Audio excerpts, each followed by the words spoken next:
Wow, kita belum masuk dah ni. Tak ada apa, tak ada elektronik lain ni. Masuk. Cepatlah. Ini boleh jadi rumah baru kita. Habis aku pergi ya. Wih, macam betul. Okey. Kita nak pergi jalan mana? Cika, Roxy. Oh, Okey. okey. Aku yang mati. Weh. La. Gelap boleh dalam ni. Tak ada flashlight ke apa? Oh, apa itu? Cupcake? Terkejut aku.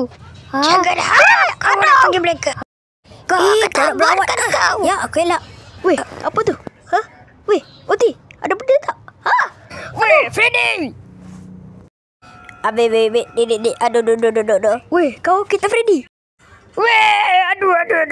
Ui, sakitnya. Kau akan mati.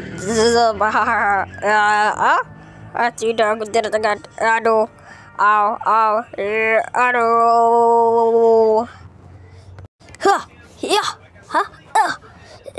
Aduh. Sakitlah. Aduh, aku tak boleh pegang Roxy. Ya.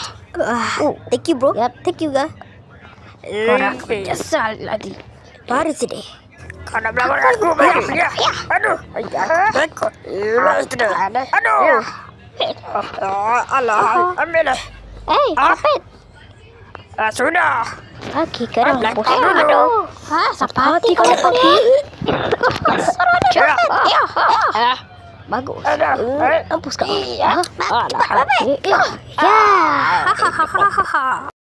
Aku akan warga dia ni. Bodoh cepat dia. Sakit. Apa? Sakitlah. Sudah dia punya kekuatan elektrik pula dah. Tidak.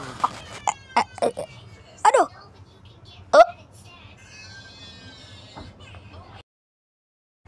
Weh, Cika, kau tahu ke dia sudah. Sudah kita macam mana ni? Ada lagi lah, ada 2 ekor kat situ. Ada 2 lah kat situ. Sudah. Tinggal kita berdua je. Tapi mereka ada 3. Nak buat ada macam mana? barang. Ya, tapak lah. Kalau apa lah. Jom, kita lari. Ya. Ya. Ay, gelap pula dah. Aduh. Ya. Ya. Aduh. Cika. Banyak juga. Ya. Sakit. Cika, tolong aku. Ya. Aduh. Weh, Cika. Aduh. Weh, Roxy. Coba dah. Iya.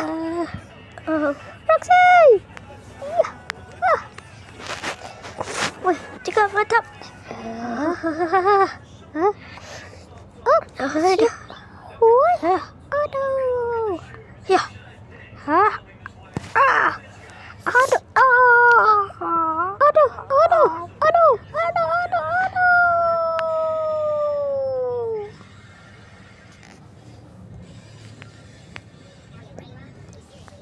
Okey, Freddy. Mereka berdua.